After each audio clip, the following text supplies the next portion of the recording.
हूं आपके साथ लोकेश चगवानी। नई राष्ट्रीय शिक्षा नीति को लागू करने के मामले में उत्तराखंड सरकार अन्य राज्यों की तुलना में जल्द ही पहल कर सकती है। हालांकि इसके पहले केंद्र सरकार से अनुमति ली जाएगी। नई राष्ट्रीय शिक्षा नीति को देश में शिक्षा की मौजूदा व्यवस्था में बदलाव के लिहाज से क्रांतिकारी माना जा रहा है। प्राथमिक से लेकर उच्च स्तर तक शिक्षा में मौजूदा और व्यवहारिक जरूरतों को नई नीति का अंग बनाया गया। नई नीति से शिक्षा क्षेत्र में अमूलचूल बदलाव तय है और ऐसे में राज्यों में इस पर अमल को लेकर हिचक हो सकती है। बीजेपी शासित उत्तराखंड राज्य एनईपी को लेकर गंभीरता से काम कर रहा है। मुख्यमंत्री त्रिवेंद्र सिंह रावत ने हाल ही में प्रदेश में एनईपी के क्रियान्वयन को लेकर टास्क फोर्स के गठन पर मुहर लगाई है।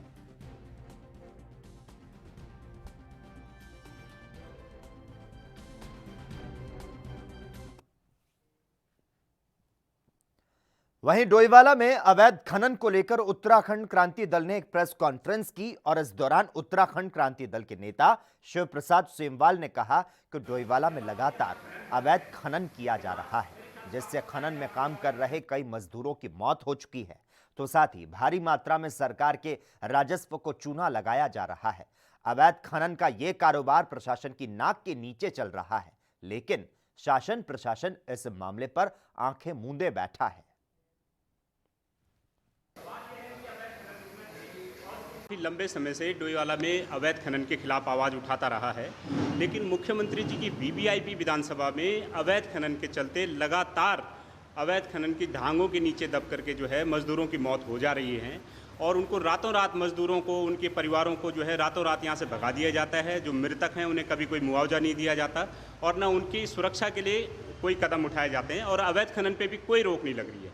आप ये लगा लीजिए कि पूरे प्रदेश में सबसे ज़्यादा भंडारण के, खनिज के भंडारण के जो लाइसेंस हैं वो डोईवाला में दिए गए हैं और जबकि डोईवाला में जो है खनन बंद है। तो उत्तराखंड क्रांति दल का सवाल है कि भाई आपने जो है अवैध खनन के लिए जो है ये भंडारण के लाइसेंस दे रखे हैं, तो सरकार जो है जितनी जल्दी हो सके इस अवैध खनन पे रोक लगाए ताकि राजस्व का खजाना भर सके। सरकार को जो है बाजार से जो है हर महीने हजार करोड़ रुपए लोन न उठाना पड़े। और दूसरा, जो ये मृतक हैं बेचारे जो मर गए हैं, अपनी जान गंवा बैठे हैं इस अवैध खनन के कारण, उनको जितनी जल्दी हो सके उतनी जल्दी जो है सम्मान। वहीं ऋषिकेश में हरिद्वार रोड पर एनएच विभाग द्वारा अतिक्रमण के खिलाफ कार्रवाई की गई। अतिक्रमण की कार्रवाई के दौरान एनएच विभाग के अधिकारी मौके पर मौजूद रहे। हालांकि इस दौरान व्यापारियों ने अवैध रूप से किए अतिक्रमण को हटाने में प्रशासन का सहयोग किया। व्यापारियों ने अपनी दुकानों को खुद खाली कर प्रशासन की भरपूर मदद की। कार्रवाई के दौरान उपजिलाधिकारी ऋषिकेश वरुण चौधरी मौके पर रहे।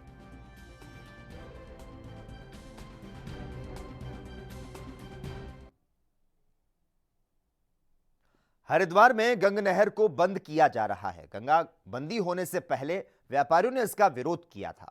व्यापारियों का आरोप है कि कोरोना काल के चलते उनका व्यापार ठप पड़ा है। ऊपर से प्रशासन पहले ही गंगा बंदी कर रही है। हरिद्वार में साफ सफाई के लिए हर साल दशहरे से लेकर दीपावली तक गंग नहर को बंद कर दिया जाता है, लेकिन इस बार कुंभ मेले के निर्माण कार्यों को लेकर 15 दिन पहले ही गंग नहर का पानी रोका जा रहा है। इससे व्यापारी काफी मायूस हैं। हर की पौड़ी समेत तमाम घाटों पर पानी नहीं होने से यहां यात्री नहीं आएगा। इसीलिए उनकी सरकार से मांग है कि अगर सरकार कुंभ मेले के निर्माण कार्य कराना चाहती है तो दीपावली के बाद भी गंग नहर को बंद किया जा सकता है, या फिर जितना भी निर्माण कार्य है वो दीपावली से पहले पूरा कर दिया जाए ताकि यात्री हरिद्वार का रुख कर सके। व्यापारियों का कहना है कि कोरोना की वजह से हरिद्वार में कामकाज बिल्कुल ठप्प है। केंद्र सरकार की तरफ से थोड़ी राहत के बाद हरिद्वार में व्यापार की गाड़ी पटरी पर लौटी थी, लेकिन सरकार ने गंग नहर बंदी का फैसला लेकर उन्हें चिंता में डाल दिया है। हरिद्वार का व्यापारी पिछले सितंबर-अक्टूबर माह से इतना परेशान चल रहा है। कभी रेल बंदी के नाम पे, रेलवे ट्रैक पे काम कराने के नाम पे, कभी कोरोना के नाम पे हर की बेड़ी को बंद कर दिया गया था। व्यापारी पिछले 10 महीने में इतना परेशान हो चुका है, उसके पास घर बार चलाने के लिए पैसे नहीं हैं, लोगों के पास अपने स्टाफ को सैलरी देने के लिए पैसे नहीं है। ऐसे में सरकार गंगा क्लोजर के नाम पे अगर बंद कर रही है तो सरकार को कम से कम ये सोचना चाहिए कि आखिर ये बहुत मुश्किल से व्यापारियों का रोजगार अभी ट्रैक पे आना शुरू हुआ था। ऐसे में ये गंगा क्लोजर एक बहुत बड़ा दुख का कारण बनने वाला है व्यापार। भगवानपुर में आज एक सम्मान समारोह का आयोजन किया गया, जिसमें एआईएमआईएम के प्रदेश अध्यक्ष डॉक्टर नैयर काजमी का भगवानपुर की जनता ने स्वागत किया। कार्यक्रम की अध्यक्षता तैयब ख्वाजा ने की। वहीं प्रदेश अध्यक्ष ने लोगों से आग्रह किया कि सभी लोग इस बार एआईएमआईएम को ही अपना समर्थन दें, ताकि पार्टी पूरे उत्तराखंड में अपना लोहा मनवा सके। वहीं डॉक्टर नैयर ने बीजेपी सरकार पर जमकर भड़ास निकाली। ना वो फूल देता, फिर उसकी पूजा की, उसकी सबसे बड़ा मुद्दा तो यही है कि प्रदेश के लोगों ने सिर्फ दो ही लोगों को देखा है आज तक, कभी कांग्रेस को और कभी बीजेपी को। नूरा कुश्ती हो रही है प्रदेश के अंदर, कभी ये और कभी वो, लेकिन अब हम लोग जो है एमआईएम यहाँ पर आ गई है। एमआईएम ने आकर यहाँ पर जो है लोगों को बताने की कोशिश की कि अब सच की बात की जाएगी, अब खाली हवा में बात नहीं होगी, अब मुद्दों की बात की जाएगी। मुद्दे बहुत सारे हैं चुनाव लड़ने के लिए, लेकिन हम चुनाव से पहले हम लोगों को ये बताना चाहते हैं कि ऑल इंडिया मजलिस इत्तेहादुल मुस्लिमीन एक ऐसी जमात, एक ऐसी सियासी पार्टी है कि जो सियासत के पटल सर्व समाज की पार्टी है। अब बिल्कुल हर समाज की, हर गरीब की, मजलूम की, और जो लोग अपने मुल्क से मोहब्बत करते हैं और जो सेकुलरिज्म से मोहब्बत करते हैं और जो संविधान पर, इस दस्तूर पर, कॉन्स्टिट्यूशन पर अपना यकीन रखते हैं, ये उन सब। उत्तराखंड के चंपावत जिले में पुलिस और एसओजी टीम की संयुक्त कार्रवाई में 8 किलो से ज्यादा चरस सहित 3 अभियुक्तों को दबोचा गया है। पुलिस ने लगातार 2 दिनों के अंतराल में चरस तस्करों को दबोचने में कामयाबी हासिल की। पुलिस कार्रवाई में 2 वाहन भी सीज किए गए। एसपी लोकेश्वर सिंह ने बताया कि पूछताछ में अभियुक्तों ने कबूल किया कि वे चरस अपने घर में तैयार कर टनकपुर खटीमा के मैदानी क्षेत्रों में बेचने जा रहे थे।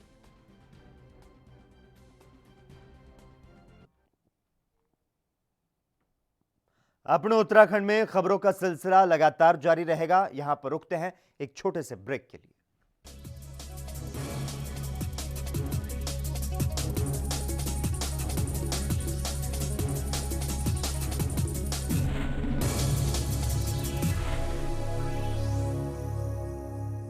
क्या आप दुबले पतले कमजोर हैं? आपकी सेहत नहीं बनती, भूख कम लगती है, वजन नहीं बढ़ता। दरअसल मेन बात खाना पीना खाना नहीं है, मेन बात है खाया पिया लगना। और अगर खाया पिया लगेगा ही नहीं तो सेहत बनेगी कैसे?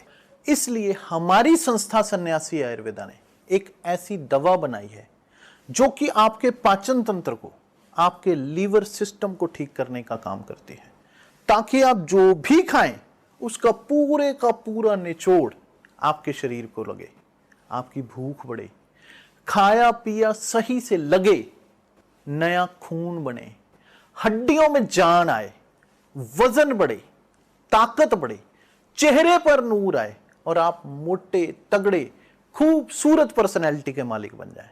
यह दवा पूरी तरह से आयुर्वेदिक होती है। इसका शरीर पर कोई भी साइड इफेक्ट, कोई भी नुकसान या दुष्प्रभाव नहीं होता। लड़के लड़कियां दोनों इसका इस्तेमाल कर सकते हैं और पहले 15 दिन के अंदर ही आपको इसका असर महसूस हो जाएगा। सिर्फ 650 रुपए की पूरे 1 महीने की दवा होती है और आप इसे घर बैठे 01145454545 पर फोन करके दवा मंगवा सकते हैं। सबसे अलग अंदाज, हम बनेंगे आपकी आवाज, सवालों की धार, खबरों की बौछार, सिर्फ मेरे साथ एएनबी न्यूज पर।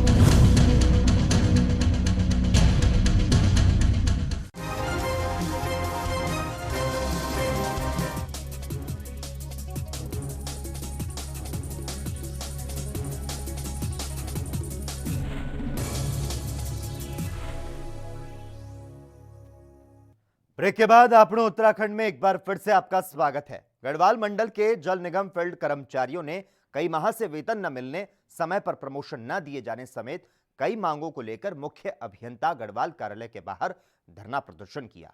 फील्ड कर्मचारियों ने बताया कि इस तरह की मांगों को लेकर उन्होंने पहले भी कई बार धरना प्रदर्शन किया, लेकिन हमेशा उच्च अधिकारियों द्वारा उनकी मांगों को अनदेखा किया गया।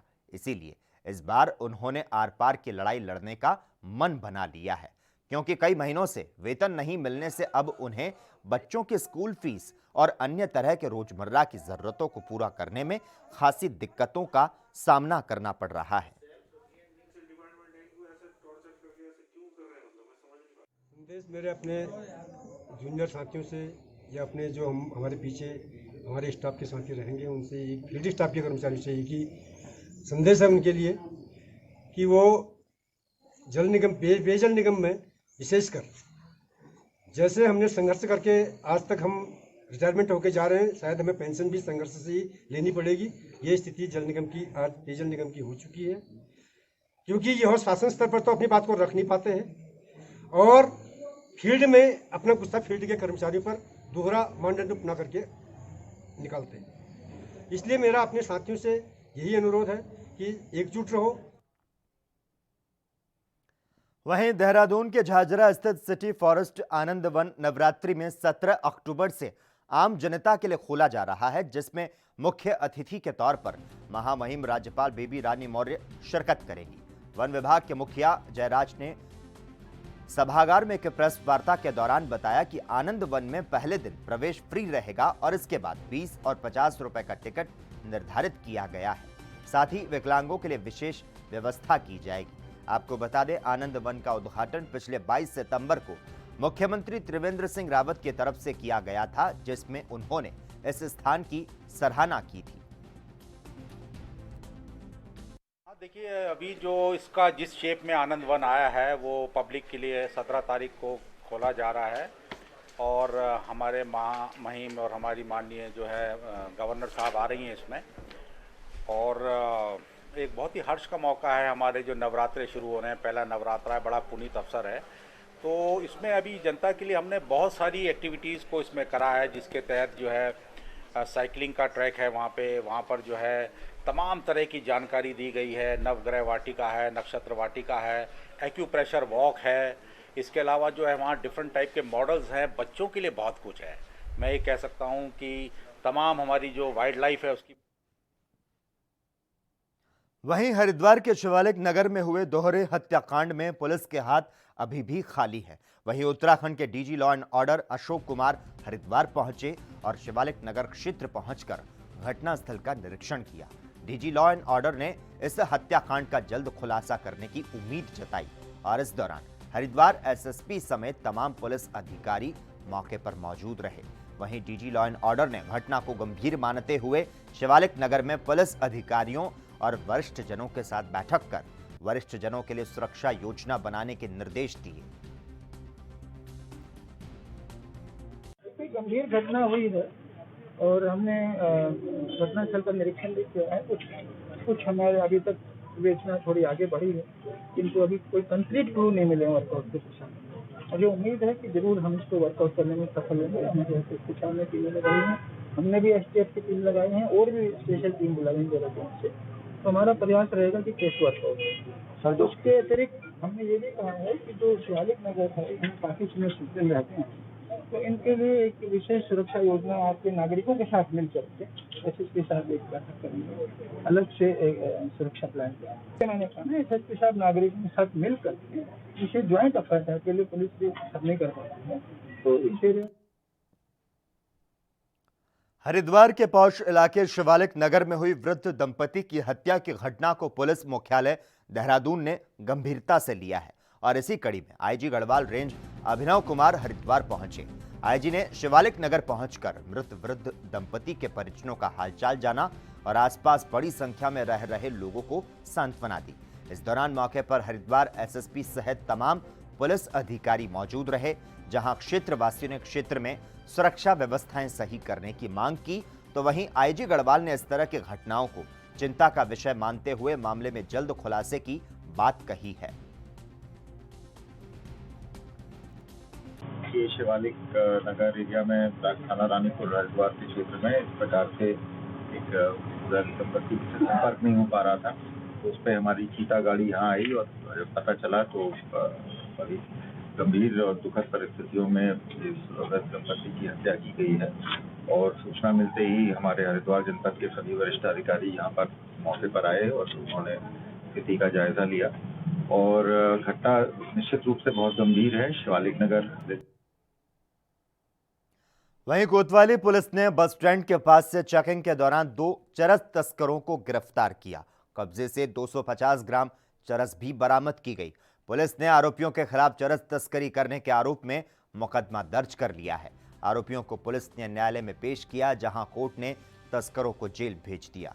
तस्करों की पहचान आशीष और राकेश भंडारी के रूप में हुई है। इस समय देहरादून जनपद में ऑपरेशन सत्य श्रीमान पुलिस उप महानिरीक्षक महोदय के निर्देशन में चलाया जा रहा है, जिसके तहत कल चेकिंग के दौरान इन लोगों को अवैध चरस के साथ गिरफ्तार किया गया है 2 लोग, और जिनका संबंधित धाराओं में चालान कर माननीय न्यायालय भेजा जा रहा है। कितनी चरस बरामद हुई सर? इनसे वहीं उत्तराखंड जनरल ओबीसी कर्मचारी संगठन रुद्रप्रयाग के कार्मिकों द्वारा गुलाब राय मैदान से विकास भवन तक बाइक रैली निकाली गई। इस रैली के माध्यम से सरकार को संदेश दिया गया कि शीघ्र उनकी मांगें नहीं मानी गई तो पूरे प्रदेश में आंदोलन के लिए सभी को बाध्य होना पड़ेगा। आपको बता दें, उत्तराखंड जनरल ओबीसी कर्मचारी संगठन लंबे समय से अपनी विभिन्न मांगों को लेकर लगातार सरकार से गुहार लगा रहे हैं। फरवरी मार्च में संगठन ने हड़ताल भी की थी, लेकिन कोरोना महामारी के चलते हड़ताल को वापस लिया गया था।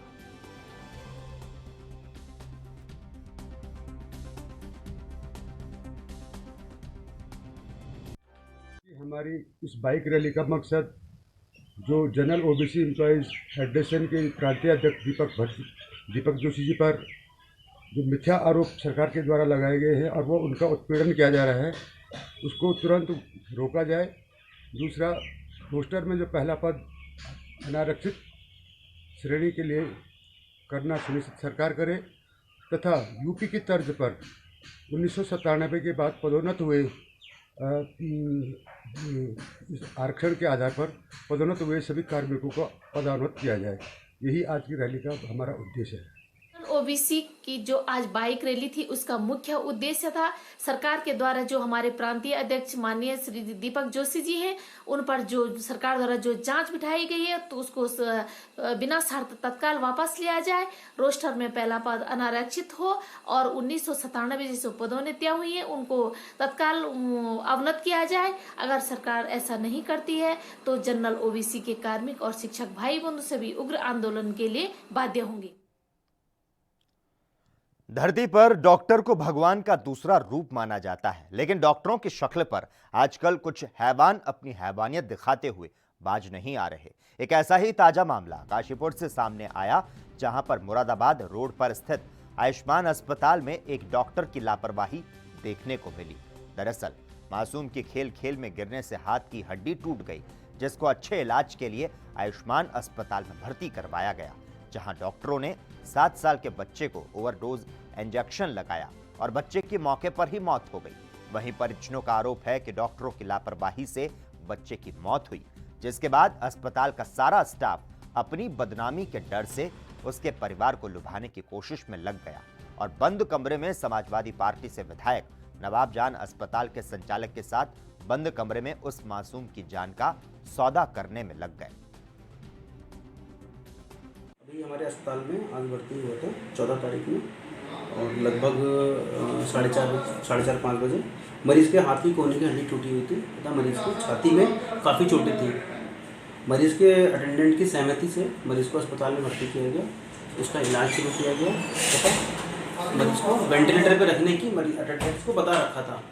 अटेंडेंट भी इसके लिए रेडी थे। वेंटिलेटर पर रखा गया पेशेंट को और उसके बाद अपने उत्तराखंड में खबरें अभी और भी है, यहां पर रुकते हैं एक और छोटे से ब्रेक के लिए।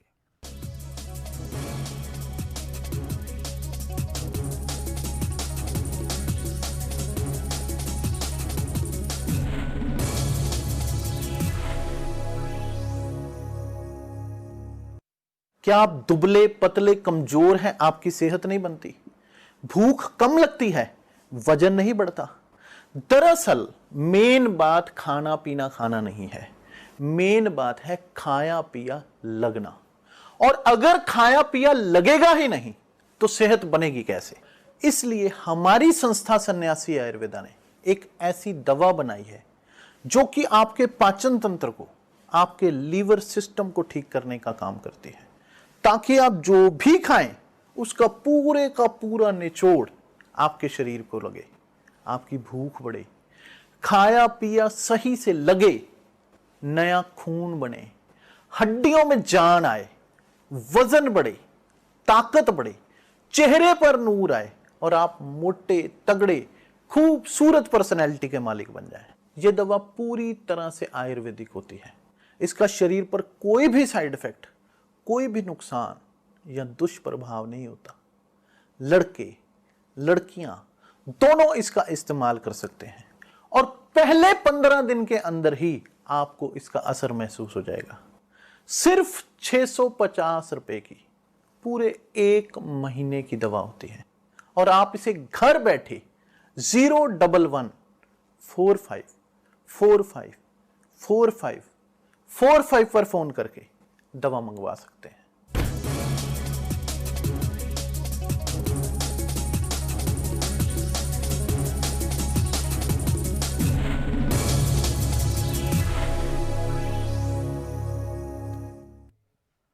ब्रेक के बाद आपको उत्तराखंड में एक बार फिर से आपका स्वागत है। सितारगंज में सरकारी अस्पताल में महिला चिकित्सा अधिकारी को जान से मारने की धमकी देने वाला और स्टाफ से मारपीट और धक्का मुक्की करने के आरोपी को पुलिस ने हिरासत में ले लिया है।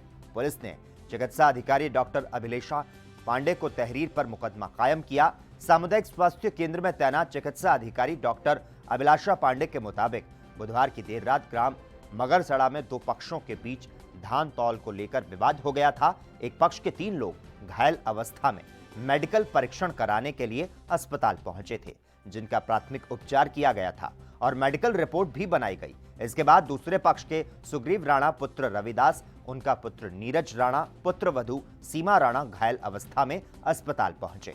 महिला डॉक्टर के मुताबिक तीनों घायलों के साथ काफी लोग आए थे और इस दौरान कुछ लोगों ने स्टाफ के साथ अभद्रता शुरू कर दी। पीआरडी जवान भूपराम के मुताबिक भीड़ में मौजूद 4 से 5 लोगों ने उनके साथ मारपीट, धक्का मुक्की, गाली गलौज की। महिला डॉक्टर अभिलाषा पांडे को जब स्टाफ पीआरडी जवान के साथ हुई घटना का पता चला तो वो बाहर हंगामा कर रहे आरोपियों को समझाने पहुंची और इस दौरान हमलावरों ने डॉक्टर अभिलाषा पांडे के साथ अभद्रता करते हुए जान से मारने की धमकी दी। सूचना मिलते ही पुलिस मौके पर पहुंची। तब तक आरोपी फरार हो गए थे, जिसके बाद पुलिस ने कार्रवाई शुरू की। तो एक मामला हो गया था मगरसड़ा में, 2 पक्ष में मारपीट हो गई थी, तो उसी मामले में वो उपचार कर रही थी उनका। तो इसी टाइम पे मगरसड़ा का ही एक व्यक्ति है जैल सिंह सन ऑफ स्वर्गीय प्रताप सिंह, ये आया, ये आकर उत्तेजित हो गया। वहाँ स्टाफ द्वारा भी इसके द्वारा अंदर 2-4 लोगों को ले गया और भीड़ भी, गांव के लोग आए थे, वो लोग भीड़ इकट्ठा कर अंदर चले गए। चिकित्सक द्वारा जब मना किया गया, भाई राजकार्य में हम काम कर रहे हैं, आप भीड़ लेके आ रहे हो, बाहर जाओ, और सोशल डिस्टेंसिंग बनाने वाली बात की गई, तो उस पर ये जैल सिंह उत्तेजित होकर महिला चिकित्सक अभिलाषा मैडम वो उनके स्टाफ के साथ बदतमीजी करने लगा और गाली गलौज कर अभद्र भाषा का प्रयोग करने लगा। उनके साथ मारपीट की गई और पीआरडी जवान भूपराम के साथ मारपीट, हाथापाई और उसे लात घुसे मारे गए हैं। वहीं उत्तराखंड के रुड़की में लापता किशोर के मिलने का मामला सामने आया। दरअसल 1.5 साल पहले उत्तर प्रदेश के उन्नाव जिले के शफीपुर गांव का एक किशोर घर वालों की डांट के डर से अपने घर से ट्रेन में बैठकर निकला। दरअसल किशोर निकला तो नानी के घर के लिए था, लेकिन गलत ट्रेन में बैठने के कारण रुड़की पहुंच गया और अपने घर का रास्ता भटक गया। लेकिन सोशल मीडिया के माध्यम से एक बार फिर वो अपने परिजनों से मिल पाया, जिससे परिजनों की आंखें भर आई।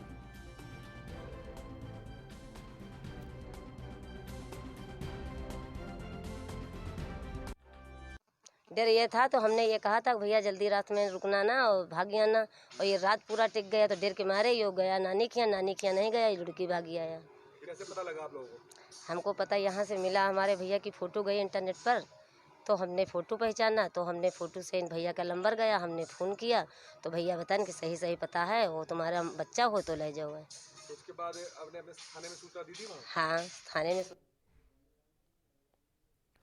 लॉकडाउन खुलने के बाद पहाड़ों की रानी मसूरी में रौनक लौट आई है। वहीं विगत 8 माह से बंद पड़ा कंपनी गार्डन भारत सरकार और प्रदेश सरकार की गाइडलाइन के आने के बाद पर्यटकों के लिए खोल दिया गया, जिससे कंपनी बाग पर्यटकों से गुलजार हो गया है।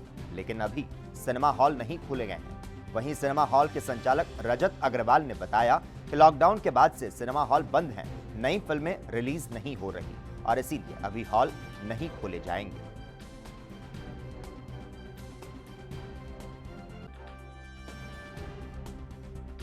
वक्त मैं खड़ा हूँ मसूरी के लिए ग्रेट सिनेमा में। ये एकमात्र सिनेमा है जो मसूरी के पर्यटकों को लुभाता है और आज जो है सरकार गाइडलाइन के द्वारा 15 तारीख को खोल दिया गया था। लेकिन आप मेरे पीछे देख सकते हैं, मेरे आगे देख सकते हैं कि पूर्ण रूप से जो है मसूरी का जो है सिनेमा घर है इसे बंद किया गया है। केवल इसका एक ही कारण है कि जो अभी इनके पास नई रिलीज़ नहीं है और यहाँ पर इसके जो व्यवसायी का मालिक है और जो यहाँ के डिप्टी मैनेजर है उनका कहना सिर्फ एक यही है कि नई रिलीज़ ना होने के कारण जो है यहाँ पर जो है पिक्चर रिलीज़ नहीं कर पा रहे हैं और पुरानी पिक्चरों पे जो है लोग नहीं आएंगे यहाँ देखने, जिसके कारण इसको अभी तक बंद करा गया है।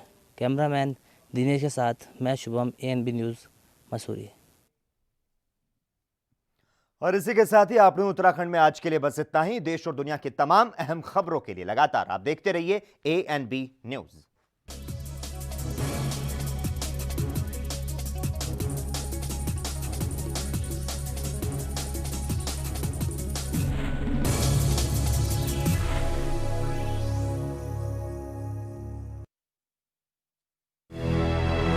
लखनऊ से लेकर चंडीगढ़ तक, मुंबई से लेकर रायपुर तक, क्या है राजनीति की हलचल, क्या है समाज का मिजाज। राजधानी लाइव, हमारी नजर, आपका